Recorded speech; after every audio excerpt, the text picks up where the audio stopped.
శుభసూచకమైనటువంటిది నల్ల పసుపు. ఆ నల్ల పసుపుని గనక ఎందుకోసం వినియోగిస్తారు అనంటే ముఖ్యంగా లక్ష్మీదేవి స్థిరంగా ఉండడానికి, అలాగే మన వ్యాపార స్థలంలో దుష్టశక్తులు పోవడానికి, అలాగే మన ఇంట్లో ఏదైనా నెగిటివ్ ఉంది, ఏదైనా ఇబ్బంది జరుగుతున్నది, లేదంటే ఎప్పుడూ కూడా ఇంట్లో గొడవలు అవుతున్నాయి, ఎంత సంపాదించినా ధనం నిలవడం లేదు, అసలు డబ్బు ఆగడమే లేదు చేతిలో అన్నటువంటి వారి కోసము ఈ నల్ల పసుపు అనేటటువంటిది చాలా అద్భుతంగా పనిచేస్తుందమ్మా.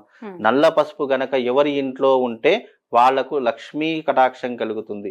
ఆ ఇంట్లో లక్ష్మీదేవి సంపాదించిన డబ్బు ఎక్కువ ఆ ఇంట్లో నిలుస్తుంది అని చెప్పేసి మనకు శాస్త్రాలు చెప్పడం జరిగింది. ముఖ్యంగా లక్ష్మీప్రదమైనటువంటి కొన్ని వస్తువులను శాస్త్రం నిర్ణయించింది.